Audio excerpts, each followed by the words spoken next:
கருப்பின்னு சொல்லி இந்த பொண்ணை வந்து ஸ்கூல்ல கிண்டல் பண்றாங்க. இதனால அந்த பொண்ணு டீச்சர்ட்ட போய் இந்த விஷயத்த சொல்லும் போது அந்த ரெண்டு பசங்களையும் போட்டு அடிக்க ஆரம்பிச்சாங்க. அதுக்கப்புறமா அந்த பொண்ணு கடையில போய் 2 தேங்காய் பிஸ்கட் வாங்கி கொண்டு வந்து அந்த பையன்கிட்ட கொடுத்துட்டு, என்ன மன்னிச்சிருடா, நீ கருப்பின்னு கிண்டல் பண்ணனால தான் டீச்சர்ட்ட மாட்டி விட்டேன்னு சொல்லும் போது அதுல ஒரு பையன் தேங்காய் பிஸ்கட்டை வாங்காம நீ கருப்பா தாண்டி இருக்க நாயன்னு சொல்றான். இதனால அந்த பொண்ணு வீட்டுல வந்து ரொம்ப சோகமா கண்ணாடி முன்னாடி அவளோட முகத்தை பார்த்து கேட்கும்போது அப்பா வந்து கேட்கறது என்னமாச்சுன்னு. அப்ப பொண்ணு சொல்றா, ஸ்கூல்ல இருக்க பசங்க எல்லாம் என்ன கருப்பின்னு கிண்டல் பண்றாங்கன்னு. அப்ப அப்பா சொல்றாரு, நீ தேன் கலருமா, கருப்பெல்லாம் கிடையாதுன்னு சொல்லிட்டு அந்த பொண்ணை கூட்டிட்டு ஒரு கடைக்கு போயிட்டு பொண்ணுக்கெல்லாம் வெளியே வரதுக்கு ஒரு கிரீம் இருக்குமே, அந்த கிரீம் தாங்கன்னு சொல்லிட்டு அந்த பொண்ணுக்கு அந்த கிரீமை வாங்கி கொடுக்குறாரு. அதுக்கப்புறம் அந்த பொண்ணுமே அந்த கிரீமை பூசிட்டு ஸ்கூலுக்கு போறா. அப்படி இந்த பக்கமா அந்த பொண்ணோட பாட்டியை காட்டுறாங்க. அவங்களுக்கு மருத்துவ செலவுக்கு அரசாங்கத்துல இருந்து கொஞ்சம் பணம் கொடுப்பாங்க. அந்த பணத்துல மருந்து வாங்காம அவங்க பேத்திக்கு தேங்காய் பிஸ்கட் தினமுமே வாங்கி கொடுப்பாங்க. ஒரு நாள் பாத்தீங்கன்னா பாட்டிக்கு உடம்பு சரியில்லாம போயிருது. அதாவது உங்களுக்கு கொடுத்த பணத்துல மருந்து வாங்கி குடிச்சிருக்க மாட்டாங்க. இதனாலேயே அநியாயமா இறந்து போயிடுறாங்க. அதனால அந்த பொண்ணு ரொம்பவே கவலைப்படுறா. எப்படியே காலங்கள் போது பசங்க எல்லாம் கொஞ்சம் பெரியவங்களா வளர்ந்துடுறாங்க. ஒரு நாள் தீபாவளி அன்னைக்கு இந்த பொண்ணோட தம்பியை காண.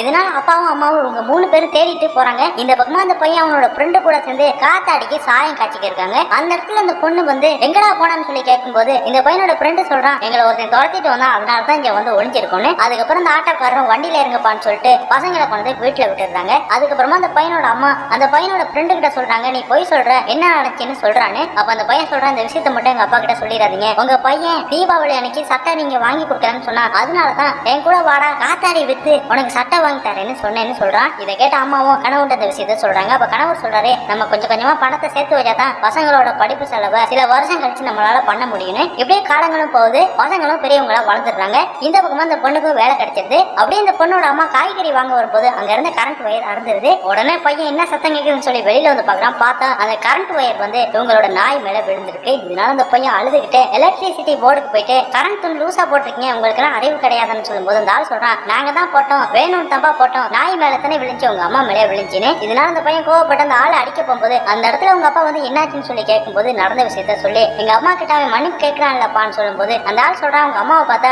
எங்க வீட்டு வேலைக்காரி மாதிரி இருக்கா, மன்னிப்பு எல்லாம் கேட்க முடியாதுன்னு. உடனே பையனோட அப்பா அந்த ஆளை போட்டு அடியடின்னு அடிக்க ஆரம்பிக்கிறாரு. இந்த விஷயத்தெல்லாம் அக்கா கிட்ட தம்பி வந்து சொல்றான். அதுக்கப்புறம் அக்கா அப்பா கிட்ட வந்து சொல்றான், அப்பா எனக்கு சென்னையில ஒரு கம்பெனில பெரிய வேலை கிடைச்சிருச்சு, நமக்கு சொந்தமா வீடு கூட கொடுத்துட்டாங்க, இனிமே நமக்கு வாடகை வீட்டுலாம் வேணாம்னு சொல்லிட்டு உங்களோட பொருட்கள் எல்லாம் எடுத்துட்டு வாடகை வீட்டை காலி பண்ணிட்டு ஒரு சொந்த வீட்டுல போய் ரொம்ப சந்தோஷமா வாழ ஆரம்பிக்கிறாங்க.